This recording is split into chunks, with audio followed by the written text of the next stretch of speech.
Je pense qu'il faut aller là où les Sénégalais interviennent directement. Je pense que lancer un TR à 738 milliards avec des marchés gagnés par Alstom, par Eiffage, par des entreprises turques, chinoises, c'est bien. Parce que c'est un TR que les Sénégalais vont emprunter. Mais cela ne crée aucun emploi significatif pour les Sénégalais. Et les marges qui sont gagnées ne sont pas des marges qui vont être encaissées par des Sénégalais. Aujourd'hui, le premier acte, et c'est tout l'enjeu maintenant de la phase 2 du PSE, c'est de redéfinir les moteurs. Parce que je vous ai dit tout à l'heure qu'une productivité de 18%, c'est très faible. Ça veut dire qu'on vous donne 100 francs au mois de décembre, au mois de janvier. Vous attendez jusqu'au 31 décembre, vous revenez avec 18 francs de plus. C'est très faible comme productivité. Dans votre véhicule, si votre véhicule n'est pas productif, n'est pas performant, vous mettez beaucoup de carburant pour avoir des résultats, pour que ça roule. C'est-à-dire que si moi, vous me donnez 100 francs, je gagne 100 francs de plus, je vous amène 200 francs, et que vous, quand vous donnez 100 francs, vous amenez 50 francs, il faudrait vous donner 2 fois plus d'argent à moi pour qu'on amène le même résultat. Je pense que si la productivité est faible, le gouvernement a du mal à avoir dégagé cette capacité d'autofinancement-là.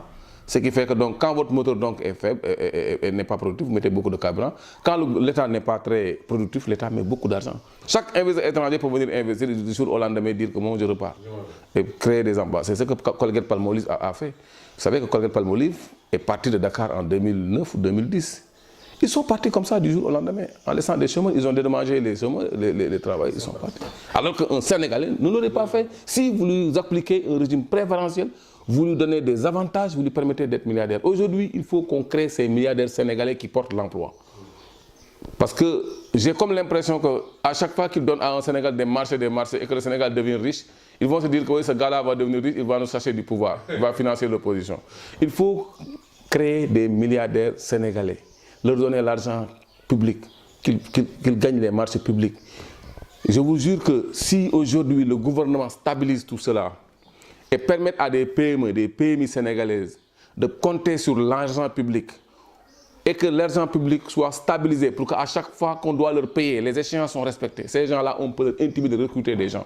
Parce que vous ne pouvez pas demander à une PME quand même, qui fait du bâtiment, qui recrute des maçons. Vous ne lui payez pas régulièrement. À chaque fois, ses employés lui tapent dessus. Lui, ce qu'il va faire, c'est prendre des gens dans la précarité. Il ne les stabilise pas. Il prend l'argent et le met dans sa poche quand ça viendra. Maintenant, si vous lui donnez de l'argent régulièrement, il faut lui dire recrutez-moi ces gens-là et montrez-moi leur bulletin de paye.